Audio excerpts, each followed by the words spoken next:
चला आता आपण मुलाखतीकडे वळूया. सोपे प्रश्न विचारा. आपले नाव काय?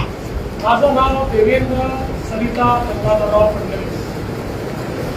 सर, आपल्या प्रवासाची सुरुवात कशी झाली? या प्रवासाची सुरुवात ही एक विद्यार्थी चळवळीतून झाली. ते बाकी विद्यार्थी परिषदेमध्ये विद्यार्थ्यांचे प्रश्न सोडत मी इथपर्यंत आलो. आपल्या सामाजिक कामात कोणती मोठी आव्हाने आली आणि त्यातून आपण कसे मार्ग काढले? कुठल्याही सामाजिक कामात आव्हान असतातच.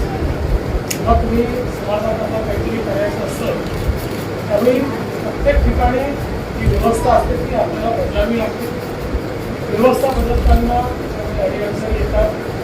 तर आपल्यासमोर किती मोठे मोठे आदर्श आहेत. छत्रपती शिवाजी महाराजांचा आदर्श आहे. त्यांनी स्वराज्याची स्थापना केली. त्यांना स्वराज्याची स्थापना करताना मुलांशी लढावं लागलं, काही प्रमाणात स्वकीयांशी लढावं लागलं. पण त्यांनी त्या आव्हानांचा सामना करून व्यवस्था उभी केली. आपल्यासमोर भारतरत्न डॉक्टर बाबासाहेब आंबेडकरांचा आदर्श आहे की ज्यांनी व्यवस्थेच्या विरुद्ध इतकी मोठी लढाई उभी केली आणि मानवतेचा हा आपल्याला शिकवला आणि समतेचं राज्य हे संविधानात तयार केलं. त्यामुळे त्यावेळी त्याच्याशी संघर्ष करावा लागतो. पण चांगलं काम जर आपण केलं तर चांगल्या कामामध्ये आपण यशस्वीच होतो. कधी अयशस्वी होतो. ओके, आपल्या कारकिर्दीतला असा कोणता अनुभव आहे जो आजही लक्षात आहे आणि प्रेरणा देतो? असे खूप अनुभव आहे पण आजचा अनुभव जास्त लक्षात राहील. तू देते तुला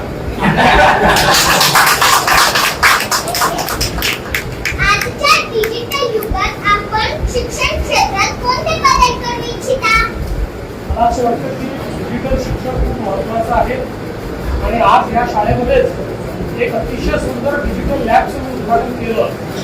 ही इंटरॅक्टिव्ह आहे. त्याच्यामध्ये विषय देखील आपल्याला दृकश्राव्य माध्यमातून पाहायला मिळतो. त्याच्यानंतर त्याच्यावर प्रश्न देखील आपल्याला विचारता येतात आणि त्याच्यावर आपल्याला परीक्षाही घेता येतात. मला असं वाटतं की आता डिजिटल युगामध्ये डिजिटल शिक्षण हे अत्यंत महत्त्वाचं आहे.